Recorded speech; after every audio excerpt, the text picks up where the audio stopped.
ഒരു അറബി സിംഗർ തന്നെ പാടിയൊരു പാട്ടാണ്. ഞാൻ നേരത്തെ സൗദി അറേബ്യയിൽ വെച്ച് ഇതുപോലെ ഒരു ഇഷ്യൂ ഉണ്ടായപ്പം അവിടെ എന്നുവെച്ചാൽ അവർ അനുവാദം ഇല്ലാതാണ് ആ പ്രോഗ്രാം അവിടെ ചെയ്തത്.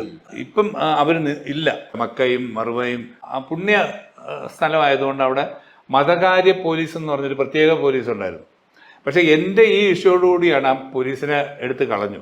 അതുവരെ ആ 2013 വരെ ഇവർ വളരെ സ്ട്രോങ് ആയിരുന്നു.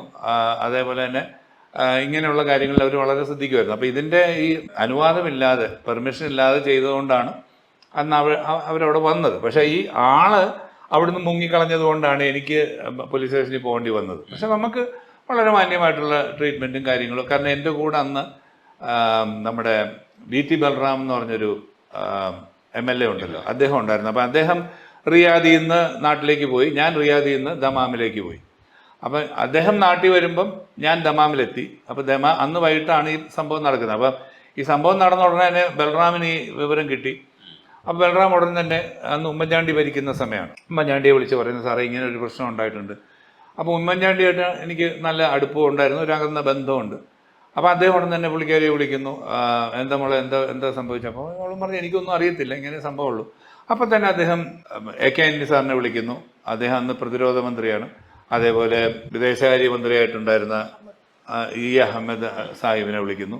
അപ്പോൾ പടപടാന്ന് ഇവിടുന്നൊക്കെ വിളിയൊക്കെ വന്നപ്പോൾ അവർക്ക് മനസ്സിലായി അങ്ങനെ ഒരു ഇതായിട്ട് വന്ന ആളല്ല. അങ്ങനെ നമ്മളവിടെ രാത്രി ഞാൻ ആ പോലീസ് സ്റ്റേഷനിൽ ഇരിക്കുമ്പം എൻ്റെ കൂടെ ഉണ്ടായിരുന്ന ആൾ പറഞ്ഞു ഇന്ത്യയിലെ വലിയൊരു സിംഗറാണ്. കാരണം അവർക്ക് കേരള എന്നൊന്നും പറഞ്ഞാൽ അറിയത്തില്ല.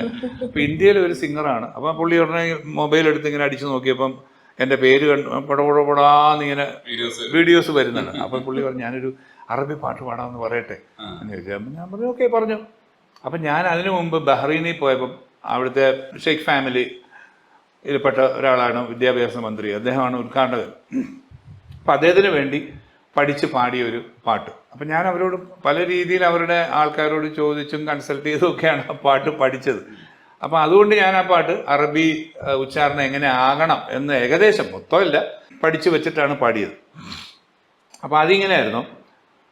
വാലയ്യ വാലഹാലി ഔവനു വജ്രതനത്താലി വാലയ്യ വാലഹാലി ഔവന വജ്രതനത്താലി منهم في وسرت براني لاني ومختي لاني يبجاني منهم في وسرت براني لاني ومختي لاني يبجاني واليا والهالي واليا والهالي واليا والهالي ഇങ്ങനെ അവരായി വെച്ചു. അപ്പം അത് അവിടെ പാടി കഴിഞ്ഞപ്പോഴത്തേക്കും അവർക്കും അതിശയാണ്. അവർ അറബിയല്ല പാടുന്നത്, അറബി അറിയുന്ന ആളുമല്ല. അപ്പോൾ ഞാനിങ്ങനെ കണ്ണടച്ചൊക്കെ ഇങ്ങനെ പാടി നോക്കിയപ്പോഴത്തേക്കും അപ്പുറത്തും ഇപ്പുറത്തുമൊക്കെ പിന്നെ വലിയ മെഷീൻ ഗണ്ണൊക്കെ പിടിച്ച പോലീസുകാർ ഇപ്പോൾ പാറ നിന്നവരും കൂടെ ഇങ്ങോട്ട് വന്നിരിക്കുക പാട്ട് കേട്ടിട്ട്.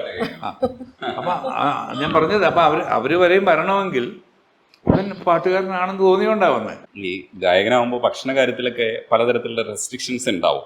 അപ്പോൾ അതെങ്ങനെയാണ് നോക്കുന്നത്? ഇല്ലെങ്കിൽ അങ്ങനെ റെസ്ട്രിക്ഷൻ ഇല്ലാത്ത ഒരാളാണോ? അങ്ങനെയൊന്നുമില്ല, എല്ലാം കഴിക്കും. എല്ലാം കഴിക്കും. പിന്നെ തണുപ്പ് മാത്രം ഇല്ല, ഐസ് വാട്ടർ ഇല്ല. ഇല്ല, സാധാ പ്ലെയിൻ വാട്ടർ ആണ് കുടിക്കുന്നത്. അങ്ങനെ അല്ലാതെ വേറെ ഒരു തരത്തിലുള്ള നിർബന്ധമില്ല. ഇല്ല. പിന്നെ വേറെ ബാഡ് ഹാബിറ്റ്സ് ഒന്നും ഇല്ലാത്ത കാരണം വേറെ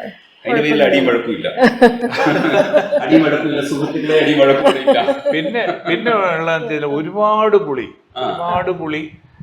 അല്ലെങ്കിൽ ഒരുപാട് പിന്നെ മധുരം, പിന്നെ വല്ലപ്പോഴും ഐസ്ക്രീമോ അല്ലെങ്കിൽ അങ്ങനെയൊക്കെ കഴിക്കുകയും ചെയ്യും.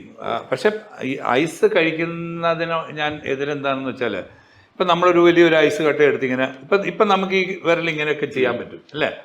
ഒരു ഐസ് കട്ട എടുത്ത് നമ്മളിങ്ങനെ കയ്യിൽ പിടിക്കുന്നു, ഒരു 5 മിനിറ്റ് അല്ലെ 10 മിനിറ്റ് കഴിഞ്ഞ് നമുക്ക് ഇങ്ങനെ നൂർക്കാൻ പറ്റത്തില്ല. അപ്പോൾ നമുക്ക് ഇങ്ങനെ പതുക്കെ നൂർക്കാൻ പറ്റുള്ളൂ. അതെന്താണെന്ന് വെച്ചാൽ ഇവിടുത്തെ കോശങ്ങളെല്ലാം ചുരുങ്ങിപ്പോയതുകൊണ്ടാണ്. എന്ന് പറഞ്ഞാൽ നമ്മൾ ഈ സ്ഥിരമായിട്ട് ഇങ്ങനെ തണുത്ത വെള്ളം ഉപയോഗിക്കുമ്പോൾ ഇപ്പോൾ ഒരു 10,000 വോക്കൽ കോഡ്സാണ് ഒരു സാധാരണ പാട്ടുകാരനുള്ളതെങ്കിൽ നല്ലൊരു പാട്ടുകാരനെ സംബന്ധിച്ച് ചിലപ്പോൾ അത് 30,000 50,000 ഒക്കെ ആയിരിക്കും. അപ്പോൾ ഇതിൻ്റെ വൈബ്രേഷൻ അനുസരിച്ചിട്ടാണ് നമുക്ക് ഈ വോയിസ് മോഡുലേഷൻ എന്ന് നമ്മൾ പറയുന്നത്. അപ്പോൾ ഇതിന് സ്റ്റിഫാവും. നമ്മളിങ്ങനെ സ്ഥിരമായിട്ട് ഇങ്ങനെ തണുത്ത വെള്ളമൊക്കെ ഉപയോഗിക്കുമ്പോൾ അത് സ്റ്റിഫാവും. അപ്പോൾ ആ സ്റ്റിഫ്നെസ് വരാതിരിക്കാൻ വേണ്ടിയിട്ടാണ് ഈ തണുത്തത് അധികം കഴിക്കരുതെന്ന് പറയുന്നത്. പിന്നെ നമ്മൾ ഈ അലർജിക് ആയിട്ടുള്ള സംഭവങ്ങൾ കഴിയുന്നതും ഒഴിവാക്കുക. ഇപ്പം ഒരു സമയത്ത് എനിക്ക് തൈരും ഒരല്പം ക്യാബേജ് തോരനും തന്നാൽ ഞാൻ സുഭിക്ഷമായിട്ട് കഴിച്ചിട്ട് പോകുമായിരുന്നു. പക്ഷെ ആ സമയത്ത് എപ്പോഴും ജലദോഷം.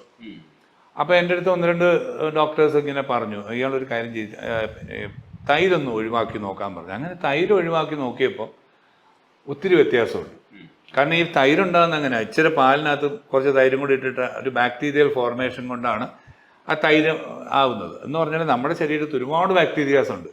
അതിൻ്റെ കൂട്ടത്തിൽ പിന്നെയും തൈര് ചെല്ലുമ്പം അവിടെ ഒരു ബാക്ടീരിയൽ ഫോർമേഷൻ നടന്നിട്ട് നമ്മൾ ചിലപ്പോൾ കഫമായിരിക്കാം, മറ്റു തരത്തിലുള്ള അസ്വസ്ഥതകൾ ഉണ്ടാവാം, അങ്ങനെയൊക്കെ സംഭവിക്കാം. അതുകൊണ്ടായിരിക്കാം ഈ പറഞ്ഞ പോലെ തൈര് ഉപയോഗിക്കുന്നത് ഒഴിവാക്കാൻ പറയുന്നത്. ഈ കൈ കിട്ടിയ സ്ഥിതിക്ക് ചില ചോദ്യങ്ങളും കൂടെ ചോദിക്കേണ്ടതുണ്ട്. അപ്പോൾ ഇനിയധികം കൈ കിട്ടില്ല. അപ്പോൾ ശരിക്കും ഈ മനുഷ്യൻ പാട്ടുകാരൻ എന്ന് പറയുന്ന രീതിയിൽ നമുക്ക് എല്ലാവർക്കും ഇഷ്ടമാണ്. അതിനപ്പുറത്തേക്ക് ഈ മനുഷ്യൻ ആരാ, എന്താ? നല്ലൊരു ഭർത്താവ്, എന്നെ സംബന്ധിച്ച് നല്ല ഭർത്താവ്, എൻ്റെ 3 കുട്ടികളുടെ നല്ലൊരു പിതാവ്. അതാണ് എനിക്ക് പറയാൻ പറ്റൂ. ഈ മനുഷ്യൻ അതൊക്കെയാണ്. അതാണ്. പിന്നെ പാവങ്ങളും ഞങ്ങൾ ഭയങ്കര ഒരു ഫാമിലി മാനാണ്. ഞങ്ങളില്ലാതെ ഒരിടവും പോവില്ല. അതാണ്. പിന്നെ ഒരുപാട് പെട്ടെന്ന് ദേഷ്യം വരും, അതുപോലെ തണുക്കും. പിന്നെ എല്ലാവരോടും മനസ്സലി പോലെ ഒരാളാണ്. അതാണ് മെയിനായിട്ട്. ആരുടെ ഒരു വിഷമം കേട്ടാൽ ഉടനെ പെട്ടെന്ന് പുള്ളി അതിലേക്ക് അങ്ങ് പോകും. എന്നാ വെച്ചാൽ എനിക്ക് ദേഷ്യമുള്ള ആളല്ല ഞാൻ. കാരണം പുള്ളി ദേഷ്യപ്പെടും, എനിക്ക് അത് കഴിഞ്ഞ് പുള്ളി അതേപടി വരുമെന്ന് എനിക്കറിയാം. അതേപോലെ അതേ തന്നെ നിന്നാൽ അതിന്റെ ആവശ്യമില്ല. പോടാന്നുള്ള രീതിയിൽ നിന്നാൽ പെട്ടെന്ന് തണുത്തു പോകുന്നുള്ളതായിരിക്കും. ഞാൻ കൂളാണ്, എന്റെ നേച്ചർ അതാണ്. അതറിയാം, ഇതൊന്നും ഇല്ലാന്നറിയാം. എന്താ എലി പോലെ അല്ല, പുലി പോലെ വന്നത് എലി പോലെ പോയെന്ന് പറഞ്ഞ പോലെ. അതാണ്. അത്രേ ശരിക്കും ഇത് വളച്ചടിച്ചു കഴിഞ്ഞാൽ ഭാര്യയുടെ മുമ്പിൽ എലിയാണെന്നാണ് ഞങ്ങൾ അങ്ങനെ തമ്പ് കൊടുക്കട്ടെ. അങ്ങനെ നിന്നിട്ട് പിന്നെ പുലി ആകും ചിലപ്പോ. ചുമ്മാ പറയുക കേട്ടോ. ഞാൻ അങ്ങനെ എനിക്ക് അങ്ങനെ ദേഷ്യമുള്ളത്, ഞാനൊരു കൂളർ ആയിട്ടൊരു ക്യാരക്ടറാണ്. ഞാൻ പ്രശ്നമൊന്നുമില്ല. അത് വേറെ സന്തോഷം എടുക്കണം. പിള്ളേർക്ക് കുഴപ്പമൊന്നുമില്ല. ഞങ്ങൾ തമ്മിലാണല്ലോ കൂടുതൽ സംസാരം. അവരവരുടെ കാര്യം നോക്കി പോണു, അവരവരുടെ ഒരു ലോകത്തിൽ ജീവിക്കുവാണ്. ഇല്ല. കാരണം നമ്മള് ഒരു ഐഡിയ കൊടുത്തിട്ടുണ്ട് എങ്ങനെ ആയിരിക്കണം ജീവിതം. അപ്പൊ അതനുസരിച്ചാണ് അവരുടെ ജീവിതം ഇതുവരെ ക്രിയേറ്റ് ചെയ്ത് പോയിക്കൊണ്ടിരിക്കുന്നത്. ഇപ്പം മൂത്തവന് മെഡിസിൻ വേണമെന്ന് പറഞ്ഞു, അതിന് വേണ്ട കാര്യങ്ങൾ ചെയ്തു കൊടുത്തു. അത് ഓക്കെയാണ്. അപ്പം അത്യാവശ്യം നന്നായിട്ട് നല്ല ഒരു ഡോക്ടറായിട്ട് വന്നിട്ടുണ്ട്. രണ്ടാമത്തെ ആൾ ടെക്ചർ പാസ്സായി. അവൻ ആർക്കിടെക്റ്റ് ആവണം എന്നുള്ളതായിരുന്നു പുള്ളിയുടെ ആഗ്രഹം. അതായി. മോള് പിന്നെ ഇത് അഡ്വക്കേറ്റാണ്, അവൾക്ക് ലോ മതി എന്ന് പറഞ്ഞു. അപ്പം നമ്മളായിട്ടില്ല നീ ഇത് പഠിക്കണം, നീ സംഗീതം അങ്ങനെയില്ല.